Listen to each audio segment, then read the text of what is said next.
الحمدللہ رب العالمین والصلاة والسلام علی سید الانبیاء والمرسلین۔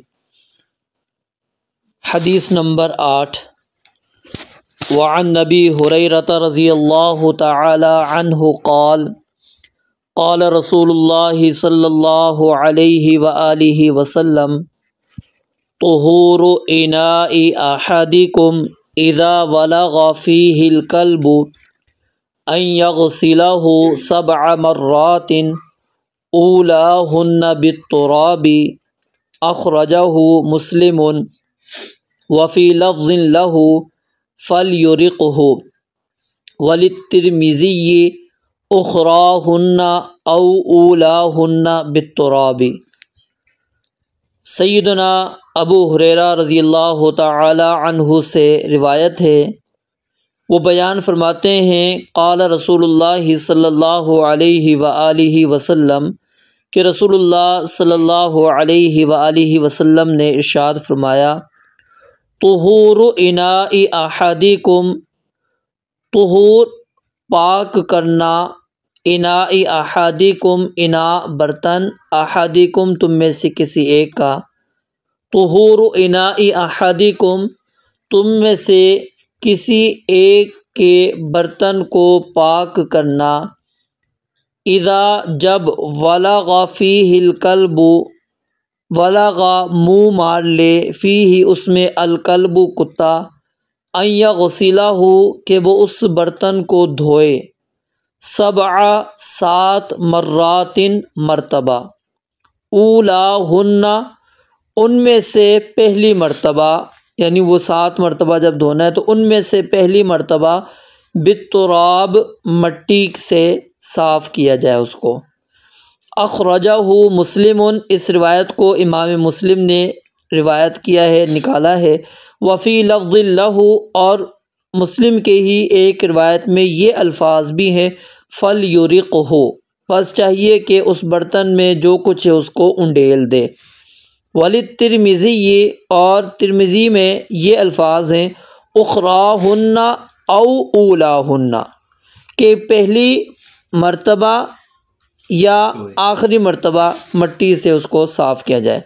دوبارہ دیکھیں، طہور اناء احدکم، رسول اللہ صلی اللہ علیہ وآلہ وسلم نے ارشاد فرمایا، تم میں سے کسی ایک کے برتن کو پاک کرنا، اذا ولغ فیہ الکلب جب اس میں کتا منہ مار جائے، ان یغسلہ یہ کہ وہ اس کو دھوئے، 7 مرات 7 مرتبہ، اولاہن ان میں سے پہلی مرتبہ بالتراب مٹی کے ساتھ۔ اخرجہ مسلم، اس روایت کو امام مسلم نے نقل کیا ہے، نکالا ہے۔ وفی لفظ لہ، اور امام مسلم کی ہی روایت میں یہ الفاظ بھی ہیں، فلیرقہ، بس چاہیے کہ اس کو انڈیل دے۔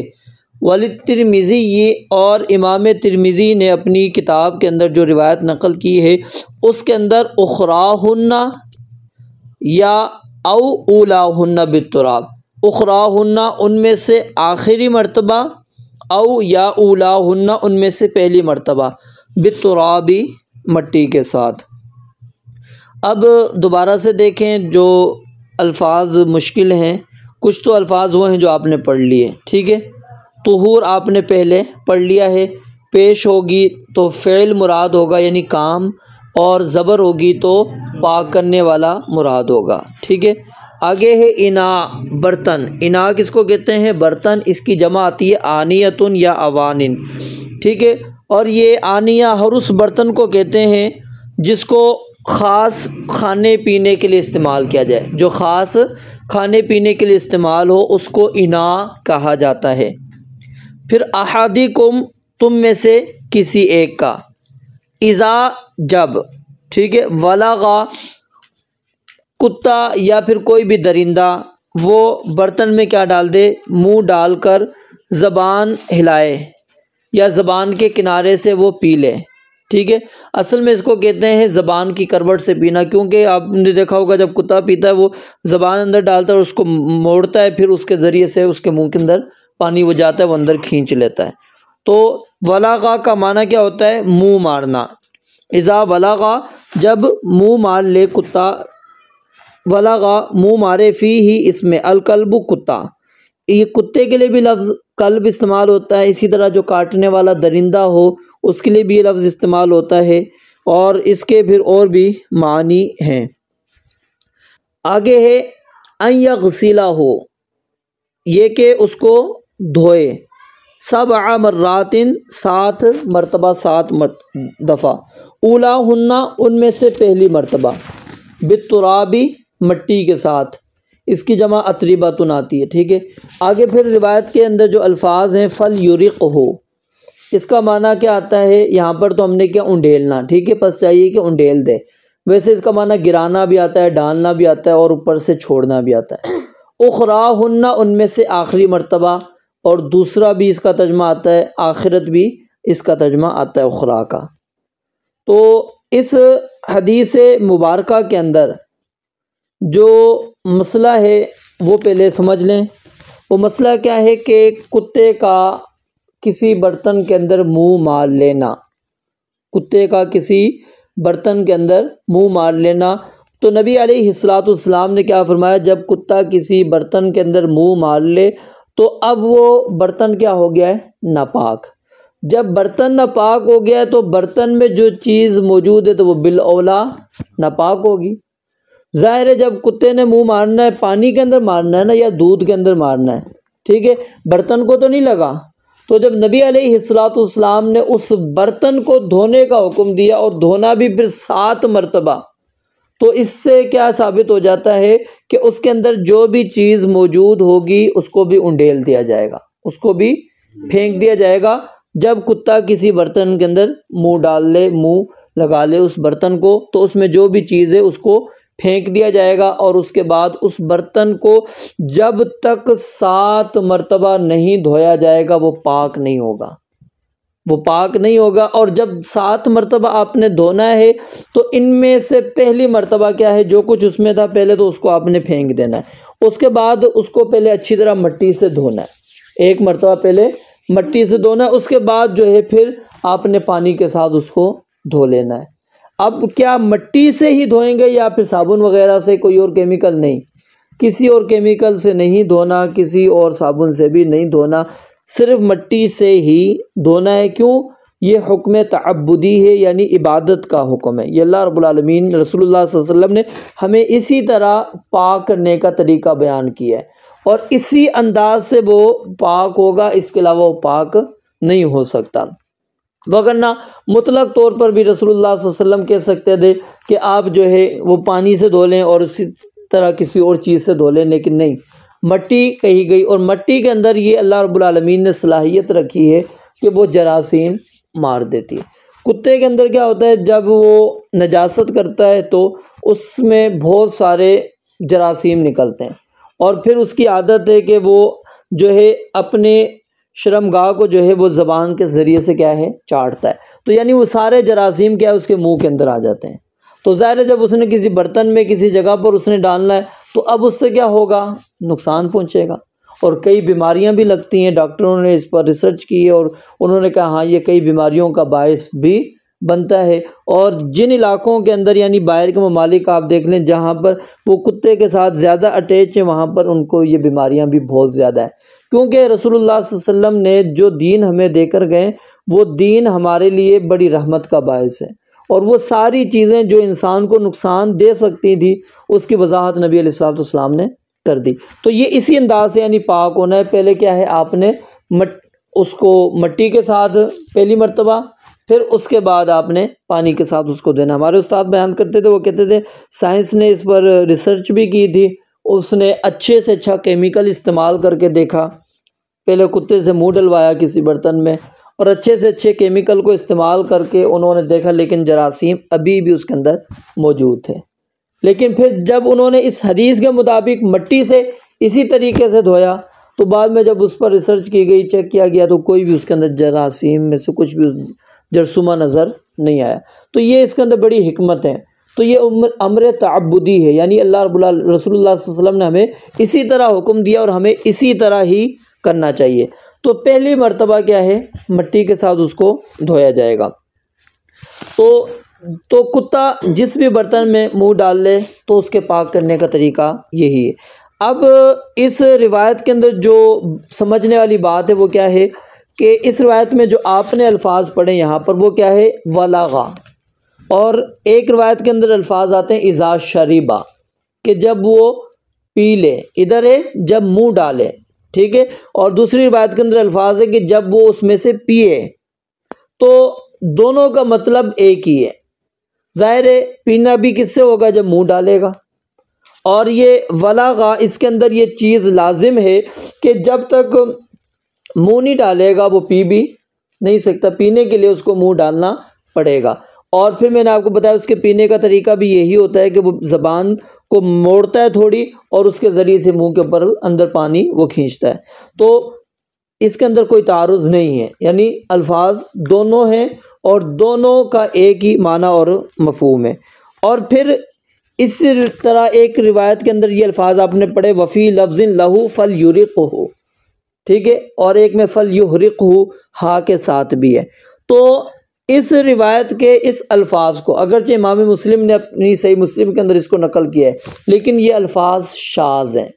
شاذ میں نے آپ کو بتلایا تھا جو یعنی کہ ثقہ کی مخالفت ہو، جہاں پر ثقہ راوی ہیں، معتمد راوی ہیں، جو قابل اعتماد راوی ہیں، اس کی اگر کوئی بندہ مخالفت کر لے تو اس کو شاذ کہہ دیا جاتا ہے۔ تو یہ الفاظ محفوظ نہیں ہیں، شاذ ہیں۔ لیکن حافظ ابن حجر رحمۃ اللہ علیہ یہ بیان کرتے ہیں اگرچہ یہ رسول اللہ صلی اللہ علیہ وسلم سے اس طرح ثابت نہیں الفاظ، لیکن یہ لازم ہے کہ آپ برتن کو ظاہر پاک کریں گے تو کیسے کریں گے؟ اس کے اندر سے اونڈیلیں گے تو کریں گے نا، یعنی اگر آپ برتن کو پاک کرنا چاہتے ہیں اور کہتے ہیں کہ یہ الفاظ ثابت نہیں اونڈیلنے کا، اب اسی دودھ کے اندر موجود ہو کر آپ صاف کر لیں، نہیں ہو سکے گا نا، ٹھیک ہے، یا کوئی اور چیز تھی اس کے اندر، جب تک اس کو پھینکیں گے نہیں وہ کہتے ہیں ہو نہیں سکتا، یہ ممکن نہیں ہے۔ تو لہٰذا یعنی حدیث کے الفاظ تو نہیں ہیں ثابت، لیکن عمل یہی ہوگا کہ اس چیز میں جو اس برتن میں جو کچھ پڑا ہے اس کو پہلے پھینک دیا جائے، اونڈیل دیا جائے، اس کے بعد پھر اس انداز سے اس کو پاک کر دیا جائے۔ پھر اسی طرح جو آپ نے حدیث کے آخر میں الفاظ پڑھے وَلِلتِّرْمِذِيِّ أُخْرَاهُنَّ أَوْ أُولَاهُنَّ، مسلم کے اندر کیا تھے کہ آپ نے اس برتن کو دھونا ہے 7 مرتبہ، ان میں سے پہلی مرتبہ مٹی کے ساتھ، اور ترمذی میں جو الفاظ ہیں اس میں کیا ہے آخری مرتبہ یا پھر پہلی مرتبہ۔ تو اب اس میں سے کون سی بات مانی جائے گی؟ کیا آخری مرتبہ یا پہلی مرتبہ والے الفاظ مانے جائیں گے؟ تو اس کے اندر یاد رکھیں رتبے کے لحاظ سے، درجے کے لحاظ سے جو صحیح حدیث ہے وہ کون سی ہے؟ صحیح مسلم کی ہے، ٹھیک ہے، ترمذی کا اور وہ درجہ بعد کا ہے۔ تو جو صحیح الفاظ ہیں وہ صحیح مسلم کے ہی ہیں، اور صحیح مسلم کے اندر کیا ہے؟ پہلی مرتبہ ہے۔ صحیح مسلم کے اندر کیا ہے؟ پہلی مرتبہ، تو لہٰذا پہلی ہی مرتبہ مٹی کے ساتھ دھویا جائے گا، آخری مرتبہ کا نہیں ہے، ٹھیک ہے۔ جو ترمذی کے اندر آخری مرتبہ ہے کہ ان میں سے آخری مرتبہ یا ان میں سے پہلی مرتبہ، یہ شک آ گیا ہے، نہیں، یہاں پر ہم نے صحیح مسلم کی روایت کو ترجیح دینی ہے، اس کو ہم نے مقدم رکھنا ہے، کیونکہ اس کا درجہ امام ترمذی کی حدیث سے زیادہ ہے صحیح مسلم کی روایت کا، تو اس لیے پہلی مرتبہ ہی مٹی سے دھویا جائے گا۔ اور پھر دوسری بات یہ ہے کہ جو یہاں پر او آیا ہے اخراہن او اولاہن، یہ او جو ہے شک کے بغیر ہے یا پھر شک کے لیے ہے یا اختیار دینے کے لیے، ٹھیک ہے۔ سوال یہاں پر پیدا ہوتا ہے کہ نبی علیہ الصلوۃ والسلام نے اختیار دیا ہے کہ تمہاری مرضی ہے بھائی پہلی مرتبہ میں مٹی کر لو یا آخری مرتبہ میں کر لو، اختیار دیا ہے، یا راوی کو شک ہو گیا ہے کہ نبی علیہ السلام نے یہ کہا تھا کہ اخراہن یا اولاہن، کہ پہلی مرتبہ یا آخری مرتبہ۔ تو اس کے اندر جو زیادہ راجح بات ہے وہ یہی ہے کہ ہم اس کو شک پر محمول نہیں کریں گے، او کو شک پر محمول نہیں کریں گے، کیونکہ جب شک پر محمول کرتے ہیں نا تو اس کے اوپر راوی کے اوپر اعتراض آتا ہے کہ ظاہر راوی کا حافظہ اس طرح مضبوط نہیں، وہ شک کے مطابق بیان کر رہا ہے یہ ہے یا یہ ہے، تو اس لیے وہ کہتے ہیں زیادہ مناسب یہی ہے کہ ہم اصولاً، یہ ایسے نہیں کہ راوی کو بچا رہے ہیں، اصولاً یہ بات ہے کہ او جو ہے یہاں پر وہ اختیار کے لیے ہے، یہ اختیار کے لیے یا تنویع کے لیے ہے، ٹھیک ہے، کہ نبی علیہ الصلوۃ والسلام نے اس کے اندر اختیار دے دیا، لیکن اس کے اندر وہی مسئلہ راجع جو میں نے آپ کو بتلا دیا کہ صحیح مسلم کی روایت کے مطابق ہم پہلے مٹی سے دھوئیں گے، اس کے بعد پھر ہم اس کو پانی سے دھوئیں گے۔ باقی جو اختلاف موجود ہے روایات کا، یعنی اس سے کوئی اثر اس حدیث کے اوپر نہیں پڑتا، یہ حدیث سند کے لحاظ سے صحیح ہے۔ اب کیا یہ جو کتا جس برتن کے اندر منہ مار رہا ہے وہ چیز ناپاک ہو جائے گی یا نہیں ہوگی؟ تو میں نے آپ کو بتایا کہ حدیث کے اندر تو یہ چیز نہیں ہے، واضح طور پر حدیث کے اندر تو یہ چیز یہاں پر ذکر نہیں ہوئی کہ جس میں منہ مارا ہے وہ ناپاک ہو گئی ہے، پاک ہے، لیکن جب برتن آپ دھو رہے ہیں تو اس کا مطلب کیا ہے کہ وہ چیز ناپاک ہی ہو رہی ہے۔ پھر ایک اور یہاں پر سوال پیدا ہوتا ہے کہ ہم تو عنوان پڑھ رہے تھے، کیا تھا عنوان؟ طہارت کا پہلا عنوان کیا تھا جو پڑھا ہم نے؟ باب المیاہ، پانی کے مسائل۔ تو یہاں تو پانی تو ہے ہی نہیں، یہاں تو پانی ہے ہی نہیں، یہ بات سمجھنے کی، غور کریں۔ یہاں پر کیا ہے، نجاست دور کرنے کا اس حدیث میں نبی علیہ السلام نے بیان کیا ہے نا، کہ جب کتا منہ مار جائے تو پھر اس کو آپ نے اس کی نجاست کو دور کیسے کرنا ہے، وہ طریقہ بیان کیا ہے۔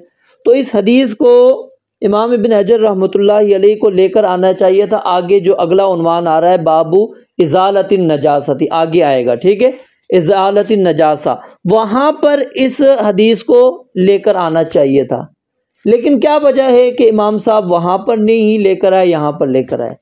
یہ چیز سمجھنے والی ہوتی، یاد رکھیں، کیونکہ اسی کے اندر یہ جو ہوتے ہیں نا رائٹر، ان کی فقاہت ہوتی ہے، ان کی سمجھداری ہوتی ہے، اور یہی اصول ہوتا ہے، جب تک آپ اس چیز کو نہیں سمجھ پائیں گے تو آپ کو اس کی نہ کتاب کی ترتیب سمجھ میں آئے گی، نہ آپ کو مسئلے کی سمجھ میں آئے گی۔ تو یہ ضروری ہوتا ہے، اور صحیح بخاری دیکھنے میں تو آسان ہے لیکن سب سے مشکل ترین کتاب ہے۔ اس کی وجہ کیا ہے کہ امام بخاری رحمۃ اللہ علیہ کی ساری جو سمجھ ہے وہ جو عنوان قائم کرتے ہیں اس میں ہوتی ہے، پھر اس عنوان کے مطابق ہی وہ دلائل نیچے لا رہے ہوتے ہیں، اس کے اندر غور کرنا پڑتا ہے، اس کو دیکھنا پڑتا ہے کہ اس حدیث کا اس کے ساتھ تعلق ہے یا نہیں۔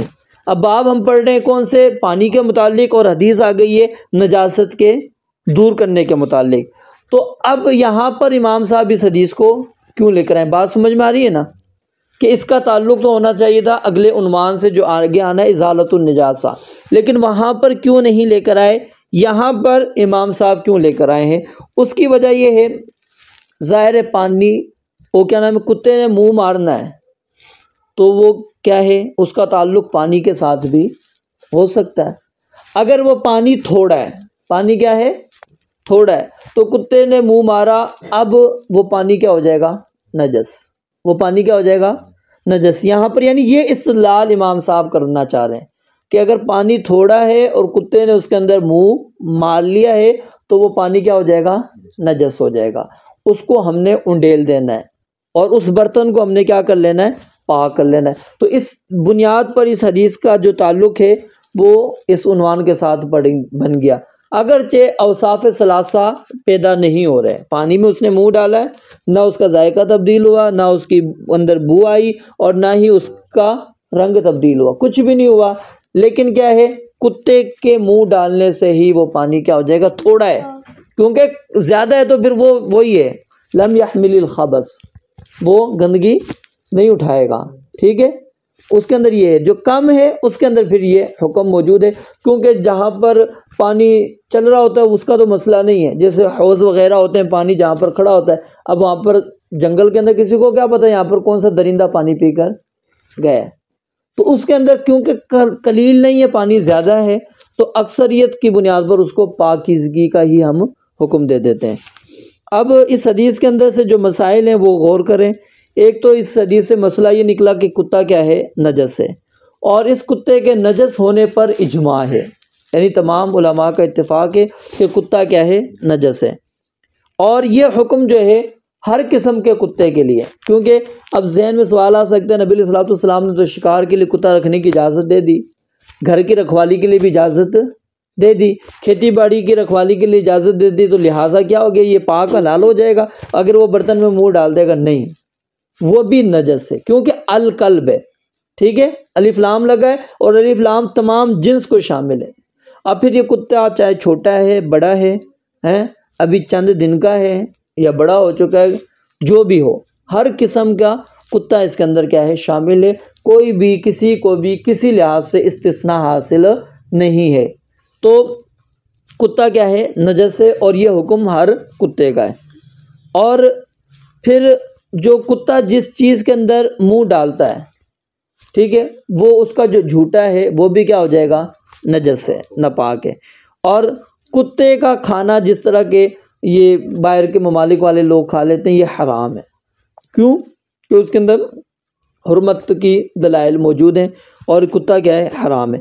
اس کا جو لعاب ہے، کیونکہ منہ ڈال رہا ہے، تو اس سے یہ بھی نکلا کہ اس کا جو خاص طور پر لعاب ہے، یہ مسئلہ میں آگے مزید واضح کروں گا کہ باقی جو اس کے اجزاء ہیں وہ بھی نجس ہوتے ہیں یا صرف لعاب اس کا۔ تو کتے کا جو اس حدیث سے جو مسئلہ نکل رہا ہے وہ یہی ہے کہ جو اس کا لعاب ہے وہ نجس ہے۔ اور جب کتا کسی برتن وغیرہ میں منہ ڈالے گا تو پھر اس کو ہم جب تک اس طریقے کے مطابق جو اس حدیث میں آیا کہ پہلی مرتبہ مٹی کے ساتھ اور باقی مرتبہ ہم پانی کے ساتھ، جب تک اس کو ہم نہیں دھو لیتے وہ کیا ہے پاک نہیں ہوگا، چاہے اس کے اندر آپ جتنا بھی کیمیکل استعمال کر لیں، جتنا بھی اس کو رگڑ لیں، وہ پاک نہیں کہلائے گا شریعت کی روح سے۔ شریعت کے اندر وہ پاک اسی صورت میں ہوگا جب ہم یہ طریقہ اختیار کریں گے، ٹھیک ہے۔ اور اسی طرح اس حدیث سے یہ بھی بات ثابت ہوئی، جو صحیح الفاظ ہیں وہ کیا ہیں کہ پہلی مرتبہ مٹی کے ساتھ آپ نے دھونا ہے۔ اب سوال یہ ہے کہ کسی برتن میں کتا منہ ڈال کے چلا جاتا ہے تو اب اس کو کتنی مرتبہ دھونا ہے، اس میں علماء کا اختلاف پایا جاتا ہے۔ حدیث کے مطابق تو کیا ہے 7 مرتبہ ہے، اور یہ موقف امام احمد کا بھی ہے، امام شافعی، امام مالک، امام ابن سیرین، اوزاعی، اسحاق، ابو ثور، ابو عبید، ان تمام کے نزدیک 7 مرتبہ دھونا واجب ہے۔ اگر آپ 5 مرتبہ دھو لیتے ہیں، 6 مرتبہ بھی دھو لیتے ہیں، پاک نہیں ہوگا جب تک کہ آپ 7 مرتبہ نہ دھوئیں۔ لیکن جو احناف ہیں ان کے نزدیک 3 مرتبہ بھی اگر آپ دھو لیتے ہیں تو یہ جائز ہے، وہ کہتے ہیں 3 مرتبہ دھونا واجب ہے، اور 7 مرتبہ اگر دھو لیتے ہیں تو یہ مستحب ہے۔ لیکن ان کی جو دلیل ہے، ایک تو سیدنا ابو ہریرہ رضی اللہ تعالیٰ عنہ کا ایک فتویٰ ہے، انہوں نے کیا ہے اجازت دی تھی، ان کا قول ہے کہ 3 مرتبہ آپ ایسے برتن کو دھو لیں تو وہ پاک ہو جائے گا۔ حالانکہ امام سیدنا ابو ہریرہ رضی اللہ تعالیٰ عنہ سے ہی دوسری جگہ پر موجود ہے، وہ کیا ہے کہ 7 مرتبہ دھونے کے قائل ہیں۔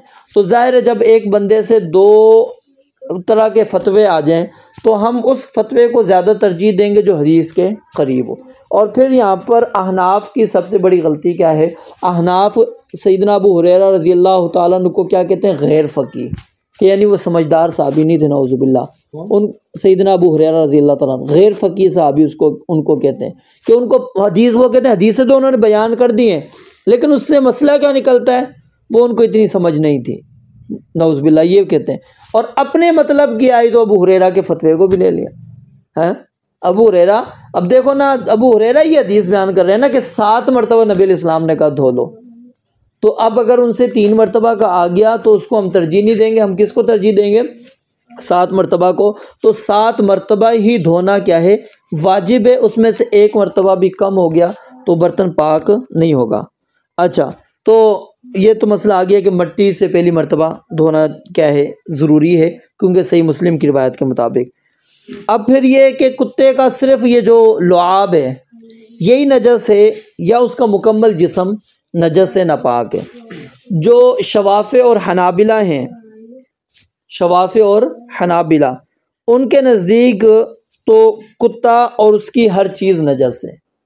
وہ کہتے ہیں مکمل طور پر، وہ کہتے ہیں پورے کا پورا کتا نجس ہے، چاہے اس کے بال آپ کو لگ جائیں، اس کی کھال لگ جائے، پاؤں لگ جائے، کچھ بھی لگ جائے، وہ اس کو پاک کرنا ضروری ہے، ٹھیک ہے۔ ان کا تو یہ موقف ہے۔ اور مالکیہ جو ہے ان کے نزدیک وہ کہتے ہیں کہ کتا نجس نہیں ہے، اور وہ تو لعاب کے بھی قائل نہیں ہے، وہ کہتے ہیں لعاب بھی اگر منہ ڈالا ہے نا کسی برتن کے اندر، کہتے ہیں وہ چیز بھی نجس نہیں ہوتی، مالکیہ کے نزدیک یہ ہے۔ لیکن اس کے اندر جو احناف ہیں ان کے نزدیک جو ہے نا صرف لعاب جو منہ سے نکلے گا، اس کا منہ اور جو پخانہ ہے وہ کہتے ہیں نجس ہے۔ اس کے علاوہ وہ کہتے ہیں باقی جو کتا ہے نا وہ نجس ناپاک نہیں ہے۔ کیوں؟ دلیل کیا دیتے ہیں؟ وہ کہتے ہیں دلیل یہ ہے کہ نبی علیہ الصلوۃ والسلام نے اس کو رکھنے کی اجازت دی ہے کہ آپ پہرے دار کے طور پہ رکھ سکتے ہیں حفاظت کرنے کے لیے، تو اگر وہ نجس ہوتا تو نبی علیہ السلام کیوں اجازت دیتے؟ اور امام ابن تیمیہ رحمۃ اللہ علیہ وہ کہتے ہیں کہ نص سے تو یہی بات ثابت ہے کہ کتے کا لعاب نجس ہے۔ باقی کہتے ہیں جو حنابلہ اور شوافی اس جانب گئے ہیں کہ انہوں نے پورے کتے کو نجس قرار دیا ہے، وہ قیاس کی بنیاد کے اوپر انہوں نے اس کے باقی اجزاء کو انہوں نے ناپاک قرار دیا ہے۔ اور امام شوکانی رحمۃ اللہ علیہ ان کے نزدیک صرف لعاب نجس ہے، اور یہی موقف صحیح ہے کہ صرف لعاب اس کا نجس ہے، باقی اعضاء جو ہے نا گوشت وغیرہ کھال بال وہ سارے کے سارے کیا ہیں؟ پاک ہیں۔ کیوں کہ اصل کیا ہوتی ہے چیز میں؟ طہارت پاکیزگی ہے، اس کی ذات کی نجاست کے متعلق کوئی واضح نص اور دلیل موجود شریعت میں نہیں ہے کہ نبی علیہ الصلوۃ والسلام نے پورے کتے کو آپ نے نجس قرار دیا۔ اب ایک اور سوال ہے پھر یہاں پر کہ کتا برتن میں منہ مار رہا ہے، ہم اس کو کتنی مرتبہ دھو رہے ہیں؟ 7 مرتبہ۔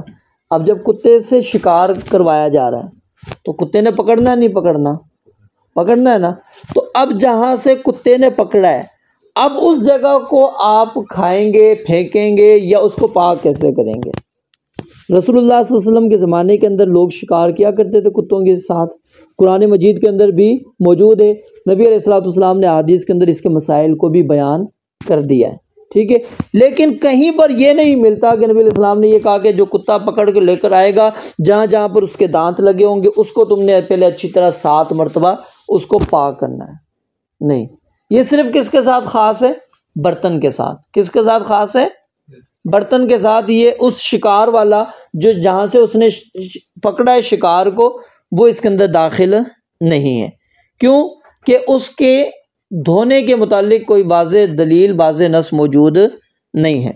اب تو یہ تو تھا لعاب، ادھر بیٹا توجہ کرو، اب پیشاب ہے اس کا، کتا کہیں پر پیشاب کر لیتا ہے تو کیا اس جگہ کو بھی پاک کرنے کے لیے 7 مرتبہ دھونا ضروری ہوگا یا صرف 1-2 مرتبہ دھو لیں جس طرح عام روٹین میں ہم دھوتے ہیں جی پاک ہو گئی جگہ؟ کیا 7 مرتبہ ہی دھویا جائے گا؟ تو رسول اللہ صلی اللہ علیہ وسلم کے زمانے کے اندر ظاہر مسجد کے اندر بھی کتے آ جایا کرتے تھے، ٹھیک ہے، اور اسی طرح جہاں پر صحابہ کرام بیٹھا کرتے تھے وہاں پر کیا پتہ کتے نے پیشاب وغیرہ بھی کر کے گیا، اور نجاست تو نظر نہیں آ رہی نا، بڑا پیشاب ہے تو وہ تو نظر آئے گا، چھوٹا پیشاب تو خشک ہو گیا تو کسی کو کیا پتہ کہ یہاں پر کتے نے پیشاب کر کے گیا ہوا تھا۔ تو نبی علیہ الصلوۃ والسلام نے یہ اگرچہ علت موجود تھی وہاں پر، یہ وضاحت آنی چاہیے تھی، لیکن جب نبی علیہ السلام نے اس چیز کی وضاحت نہیں کی تو اس کا مطلب کیا ہے؟ اس کے پیشاب اگر نظر آ رہا ہے تو عام طریقے سے آپ دھو لیں گے پاک ہو جانا ہے، وہ اس طرح ناپاک نہیں ہے جس طرح کہ اس کا لعاب نجس ہے، اس طرح ناپاک نہیں۔ خشک ہے تو اس میں تو آپ کو پتہ ہی نہیں تھا، آپ بیٹھ گئے تو کوئی مسئلہ نہیں ہے۔ اور پھر ایک اور مسئلہ یہاں پر خنزیر کا، اب حالانکہ خنزیر دیکھیں اس سے بڑھ کر ہے، نجاست کے اندر اس سے زیادہ ہے، خباثت کے اندر بھی اس سے زیادہ ہے، اور قرآن نے اس کو حرام بھی قرار دیا ہے، لیکن کیا خنزیر کسی برتن میں منہ ڈال دے اس کو 7 مرتبہ دھویا جائے گا؟ نہیں، کیونکہ میں نے ادھر شروع میں آپ کو بتایا تھا یہ جو دھونا ہے یہ امر تعبدی ہے، یہ شریعت کا حکم ہے اور ہم نے اس کو عبادت کے طور پر کرنا ہے۔ ہم نے یہ نہیں کہنا کہ جی میرا برتن پاک ہو گیا ہے بس ٹھیک ہے میں نے اس کو پاک کر لیا ٹھیک ہے، نہیں، یا میں قیاس کروں جا کے اب خنزیر کے اوپر کہ جی خنزیر اس سے زیادہ نجس ہے لہٰذا وہ جس برتن میں منہ ڈالے گا تو اس کو میں اتنی مرتبہ دھوں گا، نہیں، کیونکہ جب نبی علیہ السلام نے صرف کتے کے متعلق بیان کیا تو ہم اس مسئلے کو کتے کے ساتھ ہی خاص رکھیں گے، کسی اور کے لیے اور جانور کے لیے اس کو لے کر نہیں جائیں گے، چاہے وہ اس سے زیادہ نجس ہو ناپاک ہو۔